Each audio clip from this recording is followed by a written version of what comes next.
By the time it had finished, I wanted to throw it across the room. I just kept expecting it to get better, and it didn't. Hey guys, and welcome to my library. If you're new here, my name is Krystal, and you are watching Bon Book Reviews, where I put out weekly bookish content. At the moment, I'm just unwinding. I'm in my messy hair. I've got my Just Like Gilmore Girls and Friends shirt on. I'm sitting in my tracky pants. It's at the point where I just decided I'm just gonna sit down, spend some time with you, and let's talk about what I read in the month of October. I'm not gonna tell you about every book I read in the month of October because there was a few duds that I just think are a waste of time talking about. I'll tell you what they were, but I just won't talk about them much. Anthony's at jiu-jitsu, so I'm trying to film this before he gets home, and he's probably gonna be home when I'm halfway through filming this, which is probably gonna throw it all out. But I have my laptop here. We will have a look at my core pile data to remind me of what I read in the month of October and what I thought of it, because when you read, 12 books, on average 12 books a month, your months all blend together and you forget what you read in what month. So, in the month of August,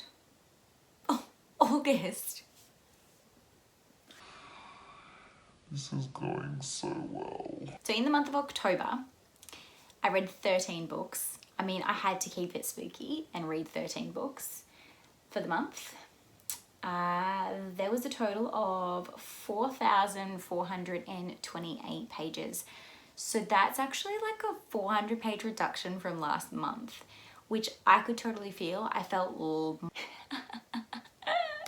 Don't you love it when you're halfway through filming and your boyfriend calls? So then it stops filming and you don't realize, and you film another like 5 minutes of you talking at the camera and it's not fucking filming? Yeah, that's me right now. Thanks. Anywho, where was I? That's right. I was talking about how much of a reading slump I was in October. So, 400 less pages than last month, but that's okay. You can do that sometimes. You can be in a bit of a slump, and I was. But I am so keen for November because Believeathon is happening and I have some great books lined up. My Believeathon TBR should be up by the time you're seeing this, so make sure you check it out. I mean, PI Pages was fun, not gonna lie. Hopefully you like him as much as I did. I guess we'll start with my favorite book of the month, which was The Silent Patient by Alex Michaelides. If you are looking for a thriller that will take you on a wild ride, that is not overly predictable, that I think, me personally, I mean there's a few people out there that I've spoken to that didn't really like it, but I think was one of my favorite reads, if not one of the best thrillers I've read ever, but at least this year, closely behind Home Before Dark. But this was just such a wild ride. I did not predict anything. The way that you feel reading this, it's like, it's so hard to describe. I hate this when I try and describe a book and I just ramble, but like, just read this book. Most of my wrap-ups are gonna be me either saying, read this book or don't read this book. So if that's what you're here for, stick around. I'll just tell you what to read and what not to read. Reflection by Elizabeth Lim. You would have seen my thoughts on this in my vlog from when I went home and visited my parents. I'll put the link up here. But pretty much really loved it. 4 stars. Loved the twisted tales. This one follows Mulan if she were to travel to the underworld. If you're a Disney fan and want to experience something different in your reading, I can recommend that Reflection is pretty good. We're going to blitz over this one, Miracle Creek by Angie Kim. Just no. See how there's fire on the front of this book? I wish I could burn it and get back the time that I wasted listening to this. I understand there's a lot of people out there that really love this book, and I'm sorry, but I finished it. So I mean, it wasn't like the worst thing in the world. I just kept expecting it to get better, and it didn't. It was so mind-numbingly boring. I don't understand the hype around this book.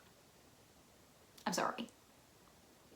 I'm actually sorry for people, and I'm sorry Angie Kim, because I know that a lot of effort goes into writing a book, and the writing was fine. It wasn't the writing that was the problem. I just didn't find myself related to any of the characters. I didn't find myself intrigued. I didn't give a shit who the hell did it. I also felt like the representation of autism and what it's like to be a parent of someone who is autistic was so poorly represented, and the abuse that she was doing was like okay. Yeah, there is a review for this that sums up my feelings. I will link it down below if you want to go check it out. It's a rant review on Goodreads, and I will link it down below. You'll understand my feelings if you read that review, because I obviously can't eloquently say them. In a Dark Dark Woods by Ruth Ware. Again, didn't hate it, didn't love it, don't really have much to say about it, other than the fact that a lot of people love this one of Ruth Ware's, and I wasn't a fan of it. I mean, I don't regret reading it, but I don't know, I think I was reading thrillers all month, and this was the worst of them. A Twisted Tale. Tale as old as time. This is the Beauty and the Beast twisted tale, and it follows the story of what if Belle's mother cursed the beast. Dustin Ware. This is what happens when you throw books. I just totally lost my train of thought. As much as I love the Twisted Tales, didn't appreciate this one as much as the Mulan Twisted Tale. The storyline was a little bit too far from the original, and then too similar to the original in points, like, if you know what I mean. If you haven't read any of the Twisted Tales, you probably know what I'm talking about, but yeah, it just didn't intrigue me as much, maybe. I didn't find myself as invested in the story. Overall, I don't regret reading it, but yeah. Well, one of my other favourites this month, which wasn't a thriller, was Kristen Hanna's The Nightingale. Now, I started this book back in, I want to say April, like before COVID, around COVID hitting, so probably April. I was doing a buddy read with 2 other people, I think, and I got probably like 9 chapters in or so, and life happened, and I just was like, hey guys, like I can't continue, like I wasn't keeping up with them, and I just was like, you guys go ahead, and I'm just gonna call it a day and pick it up when I have time, because my In Real Life book club was gonna read it. So I was like, okay, I'll just take a break. And then I've got the audiobook for it, and I found the time and picked it back up, and I finished it, the rest of it, in a day. And I was so angry that I'd put it down for all those months, because it was phenomenal. It broke my heart. It took me on this amazing adventure.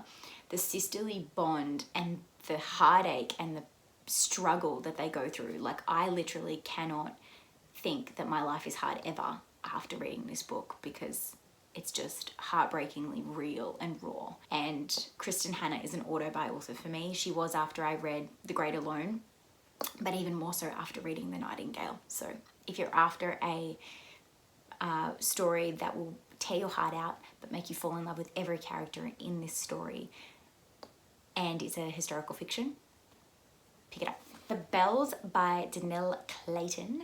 So this is the first in a series. I don't know why, but I had it in my head, and I said it in one of my videos, that this was Beauty and the Beast, but Beauty was black. And I got that so totally wrong. So I'm really sorry to Danielle Clayton for mis-selling your book in a previous video, but not what this is about at all. It follows the story of Camellia, who is a belle, and bells have the ability to manipulate people's bodies to make them more beautiful. So everyone's born grey and plain and boring, and bells have the ability to make you beautiful, change your hair color, your eye color, what you're wearing, the shape of your nose, the body shape, what your boobs look like, everything. And this follows the story of one belle who is more powerful than the rest of them and can potentially change the world that the bells know. That's my appreciation after finishing book 1. The thing I didn't like about this story was that it does what a lot of young adult fantasy stories have been doing lately. And that is leaving you on such a cliffhanger at the end of book 1 that you're forced to read book 2. And I totally understand that that's a selling point to try and continue the sales. But I would rather read book 1, love the character so much that I want to keep reading, not find out that I have to keep reading in order to find out what happens. Like, that you can sum it up in a way that there's still more to happen. But I just felt like this was just left with like this like cut off, and that was probably why I didn't like it as much.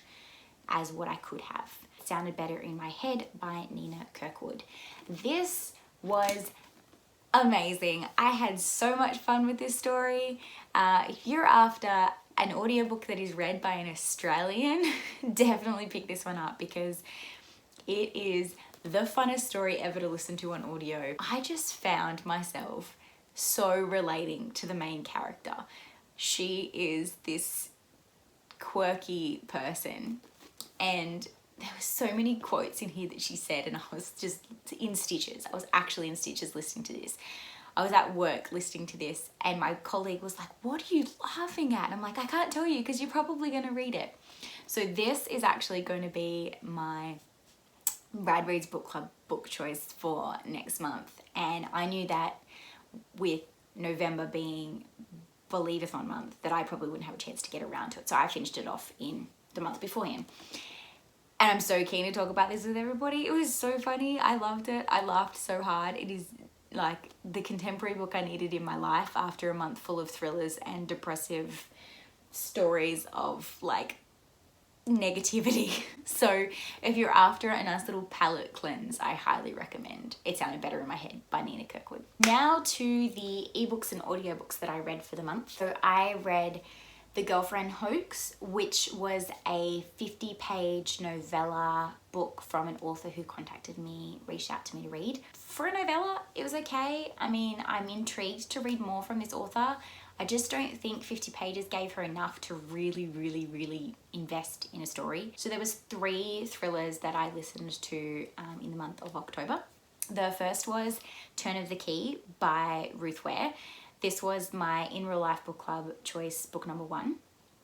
And I found this one spooky. I loved it. I was a little disappointed in the ending. I felt like I was a little bit left too vaguely, like, you know, when you're left with just that little, you want a little bit more answers. That's what happened to me in Turn of the Key, but I really enjoyed it as I was listening to it. And although I am sick of reading books about ghosts that don't end up being ghosts, spoiler alert, sorry, I did enjoy Turn of the Key, so I think you should read it if you're looking for a nice little like ghost thriller type story. Home Before Dark by Riley Sager, which I listened to straight after Turn of the Key, so it was like ghost story. And if I was to compare one against the other, I would 100% pick Home Before Dark by Riley Sager. 5 stars. Great read. I just found it more realistic, more spooky. It has ruined, like absolutely ruined, The Sound of Music for me. Anyone that has read the book will understand. It has ruined The Sound of Music for me. The last thriller that I listened to in the month of October was the second In Real Life Book Club choice, which was The Butterfly Garden by Dot Hutchinson. And this was, while I was reading it, I was like, cool, kind of want to find out what's going to happen. By the time it had finished, I wanted to throw it across the room, except for the fact it was on my Kindle, so I couldn't. The logic behind this is so flawed. I could get if it was written like a dystopian world. That would make sense because then you're like, oh, hey, you know, there's this world where these people have just accepted that this is normal. But if you were thrust into a garden with 20 other women and one middle-aged man is all that's guarding that place, and he gives you food, water, and things you could use as weapons, do you really think you wouldn't somehow find a way to get out? Like, no, you just accept your fate and just stay there.